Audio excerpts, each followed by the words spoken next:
Ethan Cole returned to the kingdom of Ormond after many years away. He had been gone so long that many no longer remembered his face, only his name. The people of the court whispered as he walked through the great hall in his worn cloak. They expected a man of his skill and courage to choose a bride who would strengthen his family name, someone who could bring him honor and children. But Ethan did something no one expected. He chose Queen Alina, a woman many called the Barren Queen. Alina was not old, nor was she without grace. She was tall, calm, and beautiful in a quiet way. Her dark hair fell like silk across her shoulders, and her eyes were gentle but firm. Yet the court had mocked her for years, saying she could not give the kingdom an heir. She carried this pain with quiet dignity. When Ethan stood beside her, holding her hand in front of the nobles, the entire hall broke into whispers. Some laughed openly, some frowned, and others shook their heads in disbelief. Why him, they asked. Why her? The nobles expected Ethan to stand beside another powerful family, but he did not care for their games. He had returned from far colonies where he had seen men fight and die, and he had learned what mattered most was not bloodlines, but strength of spirit. In Alina, he saw that strength. She was mocked, yet she never bent. She was doubted, yet she never gave up her duty. That was what drew him to her. The whispers grew crueler as days passed. At feasts, men would drink and joke about the queen's empty cradle. Women would smile politely but turn away, thinking Ethan a fool for tying himself to her. Even the council of advisors, who stood in rows of fine robes, doubted him. One old advisor said in a low voice, "A man like you wastes himself on a woman who cannot give you a name to carry forward." Ethan only looked at him with calm eyes and replied, "A name is carried by deeds, not by children alone." Alina heard every cruel word, though she never answered them. In the silence of her chambers, when no one watched, she sometimes let her shoulders fall and her face soften with grief. Ethan saw it once when he entered without warning. She tried to hide her tears. But he stepped closer, placing his hand on hers. "They will never see what I see," he told her. She turned her face away, whispering, "They see only what I cannot give." He answered, "And I see all that you already give. You stand when others would fall. You endure when others would break. That is more than enough." From that day forward, Ethan walked proudly at her side. He began training soldiers in the palace yard. Young men respected him, for he taught with fairness and strength. They whispered among themselves that perhaps their queen was not as weak as the nobles said. For if a man like Ethan stood by her, there must be more to her story. Alina watched from her balcony as her guards grew sharper, their discipline stronger. She began to feel the quiet rise of hope. One evening, during a feast held for visiting lords, Ethan entered the hall in plain armor, not the polished kind used for show, but the worn metal he had carried through battles. He stood at Alina's side as the music played. The nobles whispered again, their voices like snakes in the grass. One bold man raised his cup and said aloud, "To our queen, may she always rule in wisdom, though her cradle remains silent." Laughter broke out around the tables.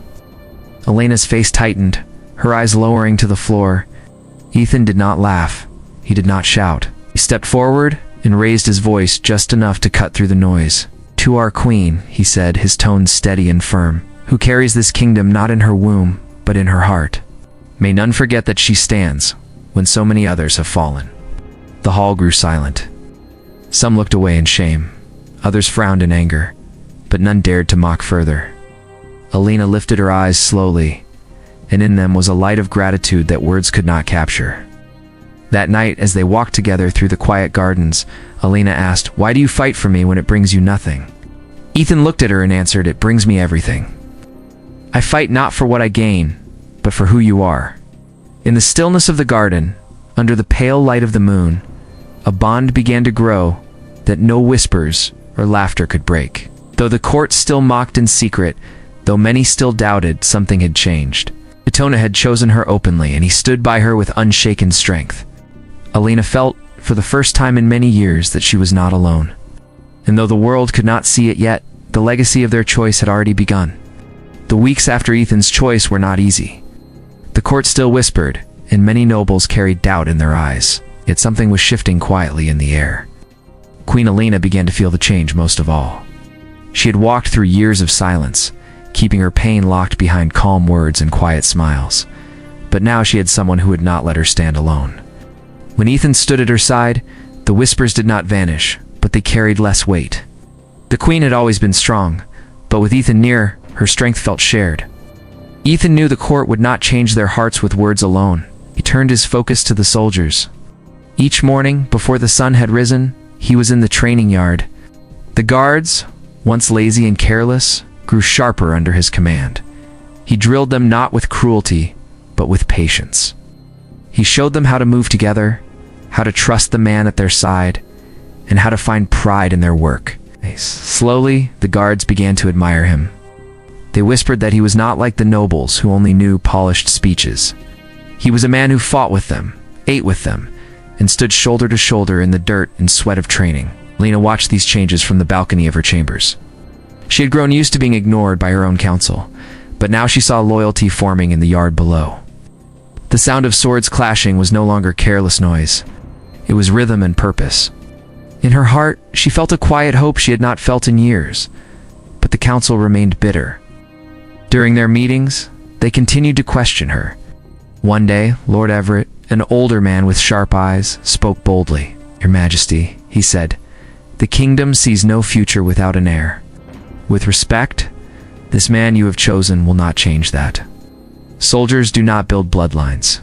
Without children, what will remain when you are gone?" The room fell silent. Nina sat tall, her hands resting gently on the table. She was used to these words, but this time she was not alone. Ethan leaned forward, his voice steady. "Kingdom's future is built on more than children. It is built on strength, loyalty, and the hearts of its people. That is what we are building now." Some shook their heads. Others smirked quietly. But Elena's eyes met Ethan's, and for the first time in such a meeting, she felt she had an ally who would not let her stand against the tide alone. The people of the city began to notice the change as well. When Queen Elena rode through the streets, she was no longer met with silence. Some of the guards, once careless, now stood straighter by her side, and their respect began to show in their eyes. Mothers whispered to their children that the queen was not weak, that she was a woman who carried herself with dignity even when mocked. Shopkeepers bowed lower, and farmers sent small gifts to the palace gates. It was not yet love, but it was no longer scorn. One evening, Ethan and Elena walked together through the gardens. The night air was cool, and the flowers glowed faintly in the moonlight. Elena stopped by the fountain, her reflection wavering on the water's surface. "They will never accept me fully," she said softly. "No matter what I do, they will always remember what I cannot give." Ethan stepped beside her, his hand brushing hers. "You are wrong," he said. "They will remember what you choose to give, and I will make sure they never forget." His words carried no grand poetry, only truth. She turned her face toward him, and for the first time in many years, a true smile touched her lips. The days turned into months. Trouble stirred quietly beyond the borders, whispers of rival lords preparing for war. The nobles in Ormond spoke of surrender and bargains, but Ethan and Elena stood firm. He trained the soldiers harder, shaping them into a force that would not break. She studied maps late into the night, learning the land and its secrets. Together they formed plans that no council had considered. In the silence of their chambers, away from the court, Ethan sometimes found her lost in thought. "Do you ever regret choosing me?" she asked one night, her voice quiet. He shook his head, answering without hesitation, "Never. I regret only that I did not stand beside you sooner." Her heart swelled at his words, and though shadows of doubt still haunted her, she began to believe that their bond could hold against anything. Though the court still laughed in hidden corners, though nobles still muttered about heirs, the kingdom itself was beginning to change. The soldiers marched stronger, the people whispered of hope, and the queen walked with new light in her step. The barren queen was no longer only a figure of scorn. With Ethan's loyalty at her side, she was slowly becoming something far greater. The peace of Ormond was fragile. Rumors began to reach the palace that neighboring lords were preparing for war. They had watched the kingdom for years, waiting for weakness. Now, with talk of a barren queen and a divided court, they believed Ormond would fall easily. Merchants brought whispers of armies gathering across the borders. Farmers spoke of strangers moving through the woods at night. Fear began to spread among the people. The council gathered in the great chamber. The long table was covered with maps and letters marked with foreign seals.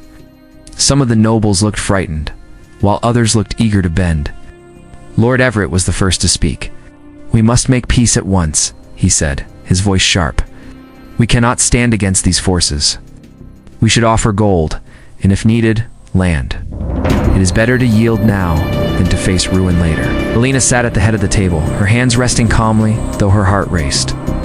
She listened as voices rose and overlapped. Some called for surrender, others begged for negotiation. None believed the kingdom strong enough to fight. She turned her eyes toward Ethan. He stood at her side, silent until she gave him a nod. Ethan's voice was steady. "If you give them land today, they will take more tomorrow. If you give them gold, they will demand it again. You do not bargain with those who see you as weak. You show them that you will not break." His words cut through the noise, and for a moment the room was still. Some scoffed, others muttered, but none could ignore the weight in his tone.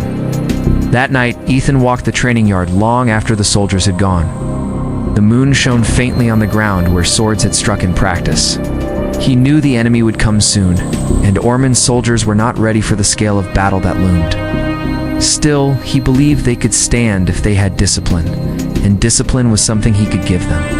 The next morning, he pushed them harder than before. The clang of steel echoed through the palace grounds.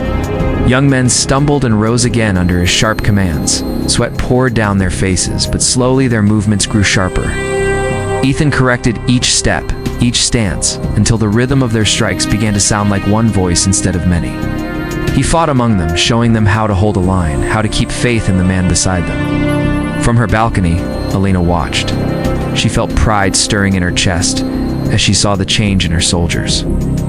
They were no longer careless boys, but men who moved with purpose. Each day, as their strength grew, so did her own. She began to join Ethan in the war chamber, studying maps by candlelight. Together they traced the rivers, the hills, and the narrow passes where battles might be won.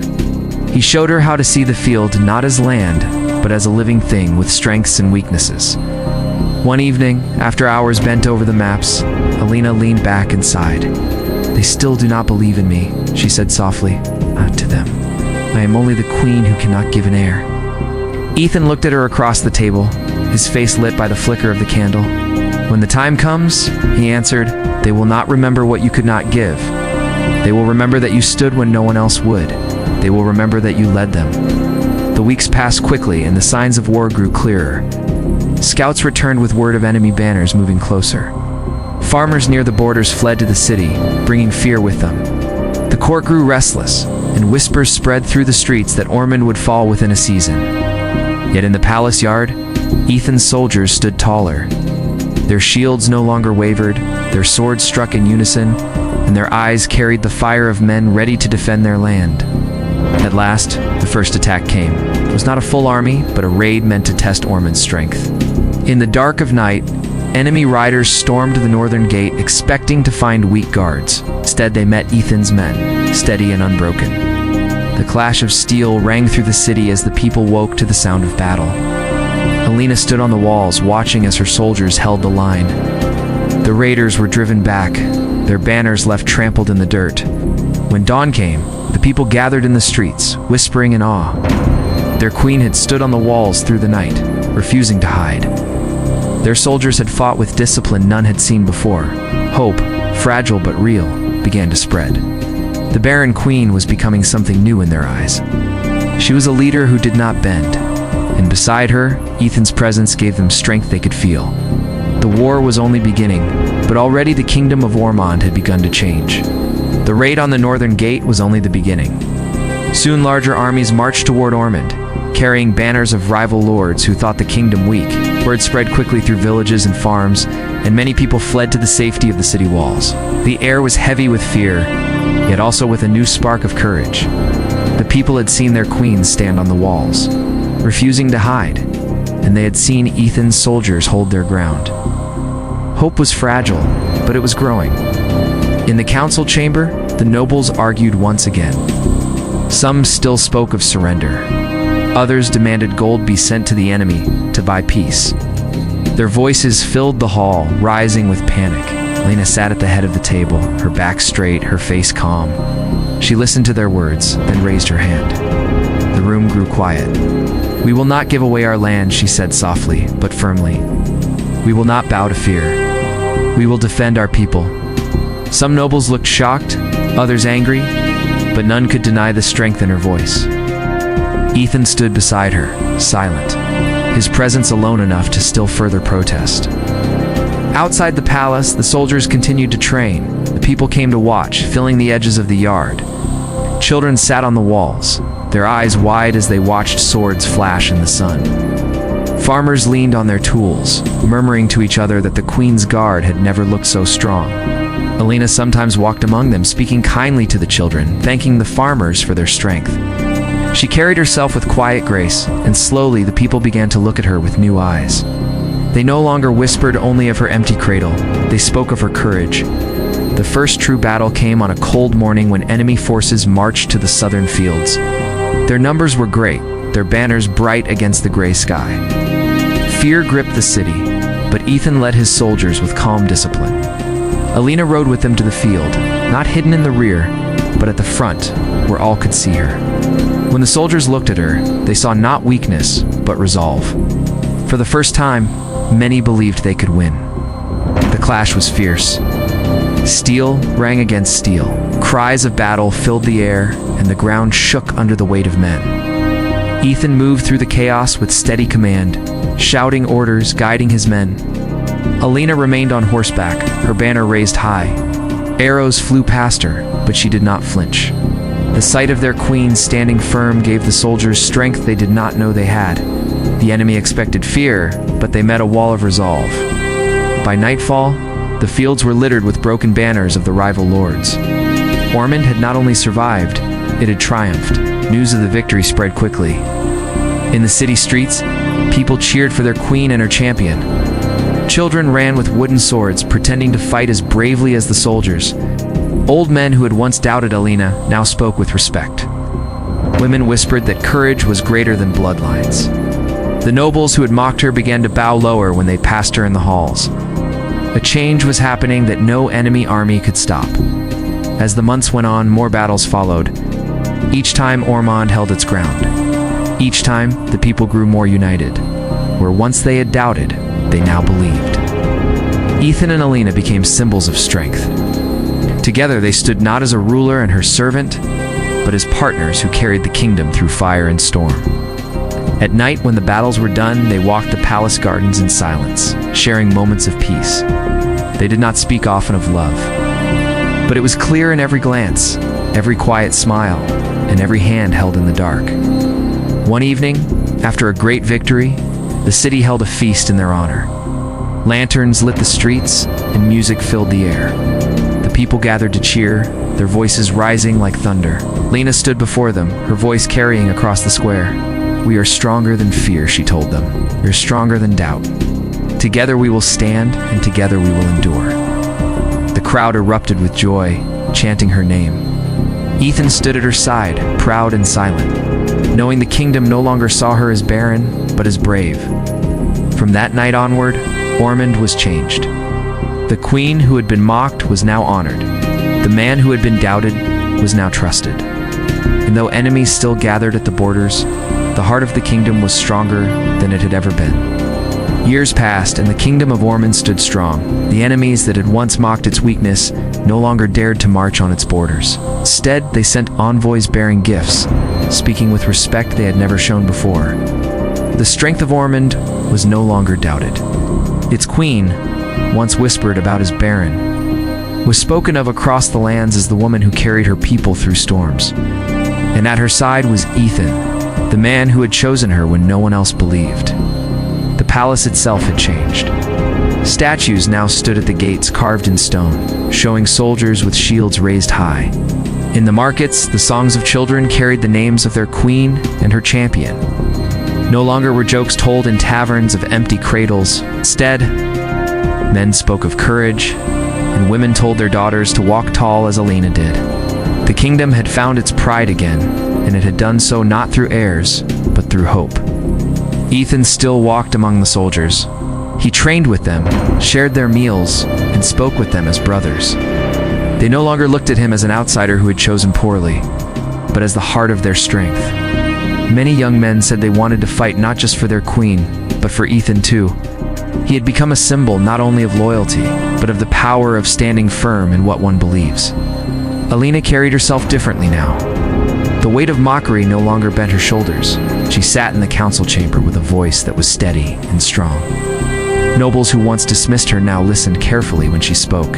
Even Lord Everett, who had once been her greatest critic, bent his head in respect.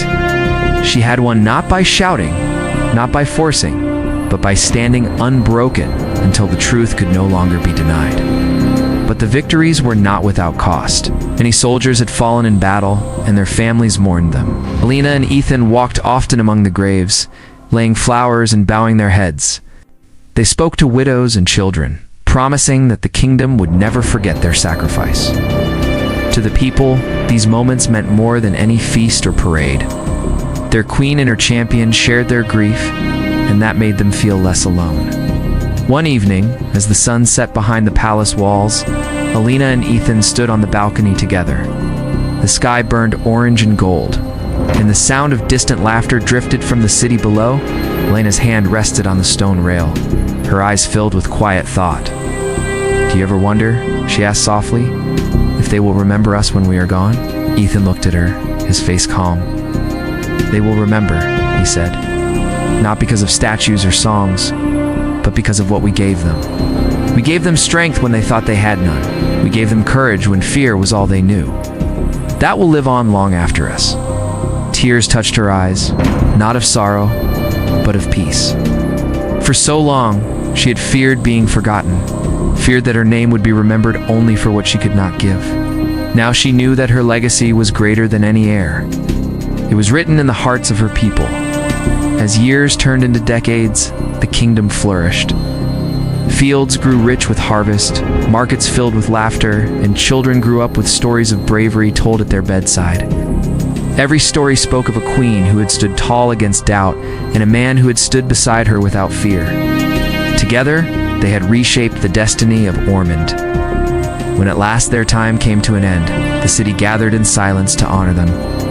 Bells tolled, banners hung heavy in the wind, and the people filled the streets in numbers greater than any festival. They did not weep for weakness, but for gratitude. They knew what had been given to them, and they knew it could never be repaid. In the generations that followed, the story was told again and again. Children learned that true strength did not come from heirs or bloodlines, but from courage, loyalty, and love. And always, the story began with the same words. They mocked him once for choosing her, but in the end, their choice saved a kingdom. That was the human legacy, and it endured through time like stone carved against the sky.